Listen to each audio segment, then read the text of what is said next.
think I've become a serial sailing rule breaker. In this video, I end up beached at night on my way into Bimini, and it's very hard to watch. Stay right to the end of the video to see that. Let's get into the video. All right, guys, the day has come. I'm in Miami here, and it's time to leave the United States and head over to the Bahamas. All right, let's go down below and look at some charts, guys. I've been here for 10 days waiting for a window. I think I have a window. We're gonna go find out. So let's go down below, take a look here. All right, so this is what it looks like right now, guys. All right, this is Miami here. All right, right here. And the plan is to go across, which is 47 nautical miles, all the way to North Bimini. And if it's not too bumpy, we're just gonna flop out for the night. And in the morning, we'll go across to North Channel Light and into Chub Cay. If everything is working out good, I'm just gonna keep going. All right, let's look at the weather. Jesus, I'm shaking. All right, so 14 knots from the southeast is what you need. If the wind was coming from the north, we wouldn't go, but that's pretty good. All right, so man, I'm shaking a bit here. All right, let's bring the dinghy up and exit Port Miami here and cross to Alistown. I mean, cross into the Bahamas, guys. We got to cross the Gulf Stream right now. It's a really huge deal to me. Let's do this. Well, guys, we're doing it. This is it. It's now or never. We're gonna go around there and out of the Port of Miami and across to Bimini and beyond into the Bahamas. So it's not the perfect weather, but it's the only window I got. So I'm taking it. Let's do this, guys. Let's get out of the United States and into the Bahamas.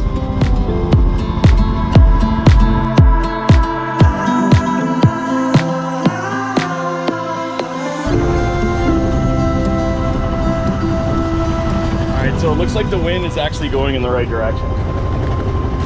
So windy.com is right. I thought it was wrong.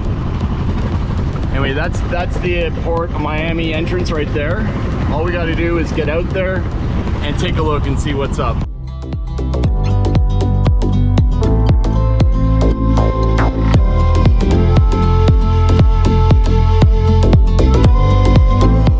All right, so we're gonna go across the Gulf Stream now. Made it out. There's Miami Beach there, and Miami is in my wake here. Look at these waves. Jeez. Holy. Oh, I'm gonna get the. Oh. Woo! Yeah. Holy man. I managed to get my drone yesterday. That's good. So at least we have a drone. Look, it says it's doing 90 knots. Something wrong there. All right, so we'll get to Bimini in and around 6 p.m., all right? And we're gonna keep going to Chub Cay. We just committed to it. So it's a little bumpy out here, but I mean, what can I do, right? There's nothing I can do about it. I'm just gonna continue on and go from there. All right, guys, I'll check in with you in a bit here once we're out on the Gulf Stream.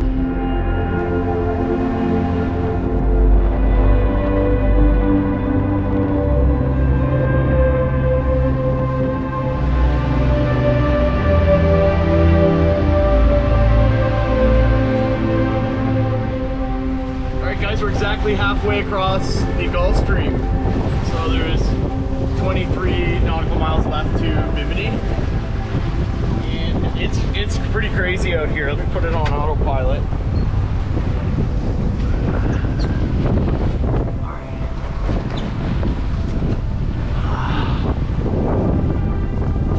So look at the size of the waves out here. I mean, you probably can't see it on camera like usual, but probably 8 or 9, 10 feet maybe. We're sailing downwind, which is great. The waves are kind of going northeast. So I'm trying to get over there. Lots of flying fish. Whoa, look at that massive wave coming at us. Yeah, it's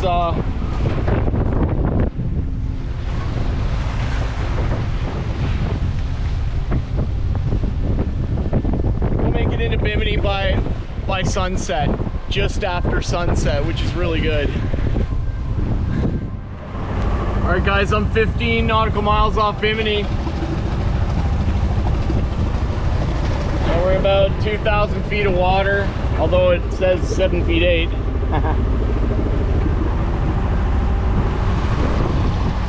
water's really blue, it's crazy. The wave sizes have increased, definitely increased. There's a boat over there, and there's a big container ship over there. So I'm not alone out here.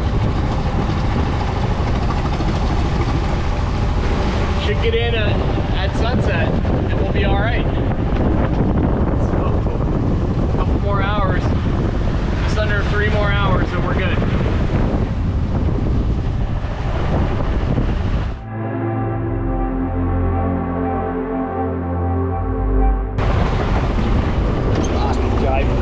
Jived again. Ah, damn it. Oh, too much sail, I think. Too much sail out. 20 knots of wind here. These waves are really massive. It's nuts. Yes.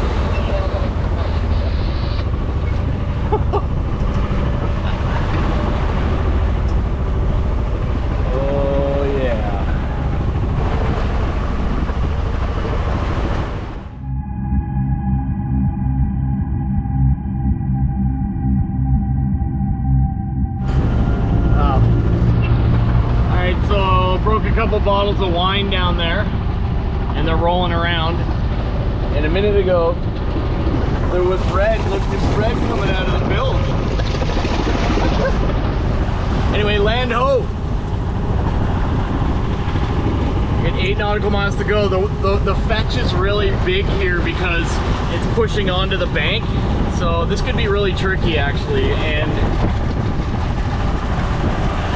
running out of light here, so I'm absolutely pinned the engine, and it looks like we're gonna get in while there's still light. So yeah, let's just hope for the best here, because you know I've never been to this place, so we'll have to see.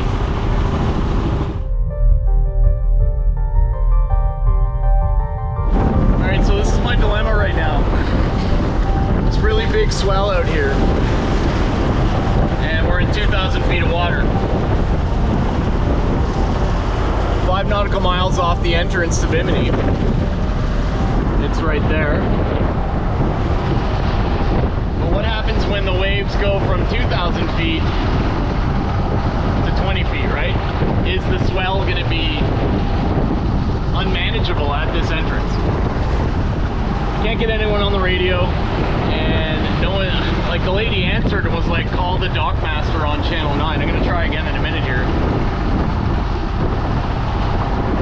But you know what I mean? Like if you think like Nazaré in Portugal, the reason those waves are so big because it goes really deep and then goes shallow all of a sudden, right? So, whoa. Like look at the size of these waves, man.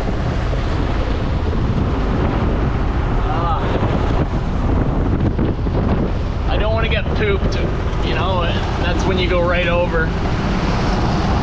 The boat will go over for a second, I might get washed in. At least I'm close to the shore here, but, and it's daylight. Option number 1 is to go into Bimini and attempt it after I've spoken with someone and they're like, oh, it's fine, don't worry about it.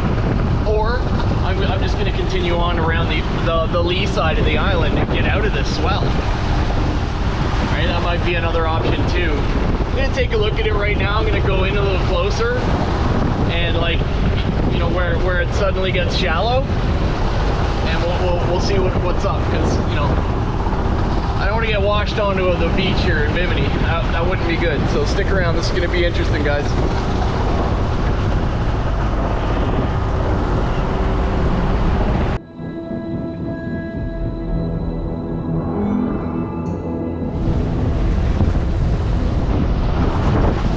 So I got Bimini on the radio here on 1.6, and they recommend that I come in through the channel here. So a couple of nautical miles to go, and we're gonna be able to get out of this situation, which is pretty dire actually. You can never see the size of the waves on a GoPro, guys. You just can't, and these waves are huge. Okay. A minute ago, the whole boat almost went right over. A lot of some of the glass and plates and stuff all broke. Must have broke the latch on the cupboard. Anyway, it would be nice to just get in there. Come all this way, we're so close, okay? 2.86 nautical miles away, and we'll be inside the channel. Now what I'm gonna do is I'm gonna line it up so I'm going straight in rather than going on the side here. See, if I'm on my side here, see this? Like, look at these guys. All right, you see what I mean? Oh, it's a bit tricky.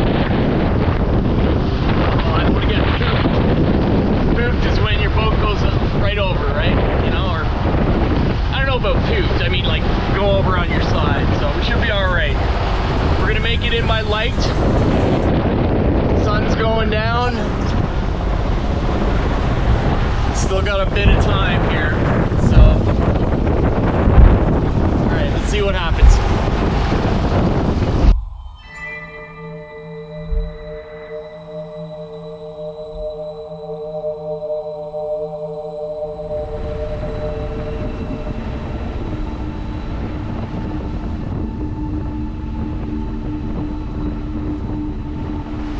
So there I was, getting closer and closer to the entrance to Bimini, and I could see a green light, and I got someone on the radio, and they were like, just follow the boys, you'll come in, you'll be fine.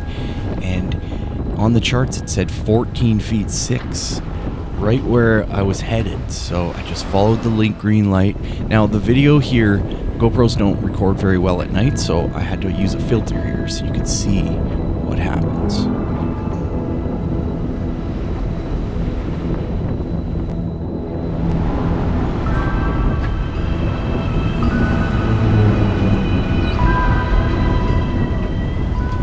All of a sudden, the depth went from 400 feet to 100 to 40 and then 5. And there I was, aground, hard aground on the beach in the dark. And I thought I was done for. And something came over me and said, you know what? I will get out of this. And I just pinned the throttle and put the Genoa out, and a huge wave came over and washed me into the channel.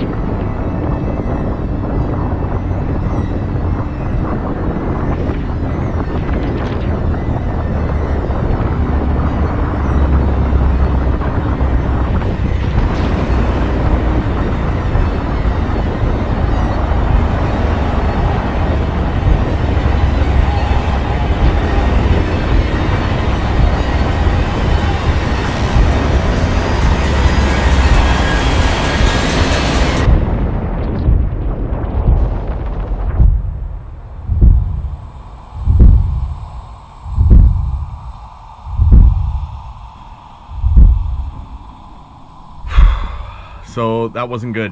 What just happened, I think I may have damaged the bottom of the boat. So I left today thinking I'd be all right. I didn't phone Steve, and I should have phoned Steve. He would have talked me out of it. But I just was so sick of waiting there in Miami. And I said to myself, oh, you'll be all right. So I crossed the Gulf Stream successfully. Anyway, there was a small craft warning. So as I was coming in, there was big, huge waves, okay? Because it went from 2,000 feet to 20 feet maybe. and there was huge standing waves. I couldn't, and I literally, if I had been there 20 minutes earlier, I probably would have been all right, but it was dark when I was coming in and I couldn't see anything. So, and right away I hit the beach and the boat was on its side being washed, waves washing over the side, and I'm like, put it in full throttle. Luckily I was a quick thinker. I was like, okay, don't worry, we can get out of this. So I put the Genoa out and it tilted the boat over, and I started heading back out in full throttle.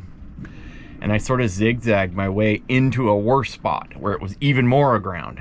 But luckily a big wave caught me and turned the whole boat around, and the sails backed. And I managed to get into this inlet here. So I on the way in, I called on the radio and I was like, is there any issues coming in with this? I'm a sailboat with a 6-foot draft. And he was like, no, you'll be all right. Just follow the boys. That couldn't be farther from the truth, because it went from like 40 feet to like 4 feet in like a matter of 5 seconds. And I hit hard. Now the GoPro was running, and I'm going to see if I can extract some of the information out of it so you can see what happened, but it was terrifying. I actually called the Mayday on the radio. Nobody responded. Nobody responded. Nobody cared. And I just with perseverance, like I was thinking, geez, should I leave the boat? And I'm like, no, don't leave the boat. Fuck that. We're going to figure this out. We're going to go. I was thinking I'd get back out to sea, right? And go anchor or just continue on and wait for the weather to calm down. Then I looked on the charts and I'm like, dude, you can get out of here. You can go into the bay here. Just aim towards there and see what happens. And luckily, all of a sudden, I was in deep water. And I came in and I anchored here in Bimini. So we're gonna have to. I'm gonna go into a marina in the morning, pay for a marina, tie it up to a dock. I'm gonna put the scuba gear on and go and inspect the hull, and we'll see what sort of damage there is, guys. But I wouldn't be surprised if there was big damage down there, because she was hitting the beach probably 15 times. So stupid. I thought I even was flooring the engine just so I could get in the light. I was like, I don't care. I even put full Genoa out in 20 knot winds, which you shouldn't do, just so I'd have that little bit of extra speed so I would get in the light, and it still wasn't enough. So I was probably late by about 20 minutes.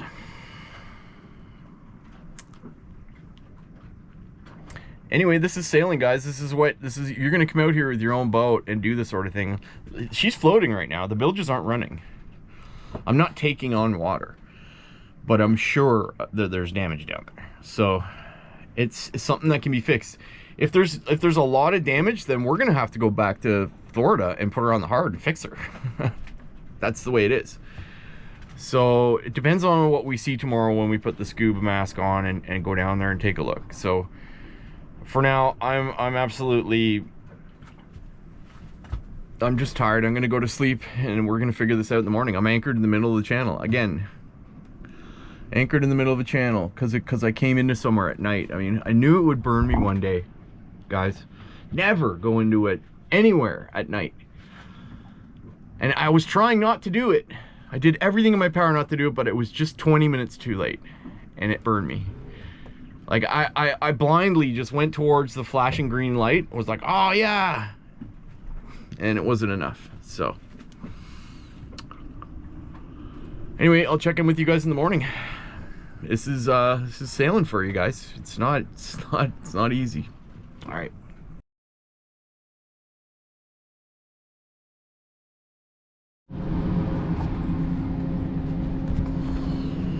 Well, that's a huge relief, guys. Huge relief. I did an inspection of the hull and everything is fine. And there is a bit of stress cracking around where the keel attaches to the hull, but that was there before, so we got away with it. I got away with it again, you know. I can't believe how this boat she is just, you know, I trust in this boat because she just gets me through the worst of it. I mean, we were smashing off the sandbar for a good 15 minutes. the next thing I'm gonna check is I could have stirred up a lot of sand and it might have got sucked into the engine and into the impeller. So that's gonna be the next thing I'm gonna check. And the rigging is loose on one side because one of the spreaders is down because there was a lot of stress on that mast. But guys, we got away with it. I've made the decision that I can continue on from here. I don't have to go back to the States and put Evie on the hard.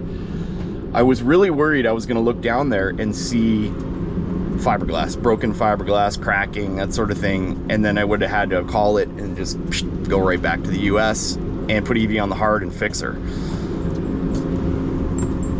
I will do a more detailed inspection at the end of this season as well, but at this point I'm not taking on any water, so it's a green light. We're good to go. So I'm gonna go check into the Bahamas here and we will continue on the journey because there's good weather coming in and we're gonna get down to Georgetown just like I said we would. All right.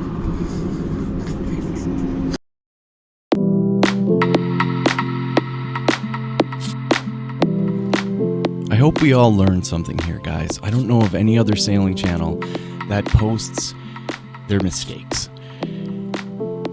So let's all learn from this, okay? When you get your own boat, don't go into any port you don't know at night.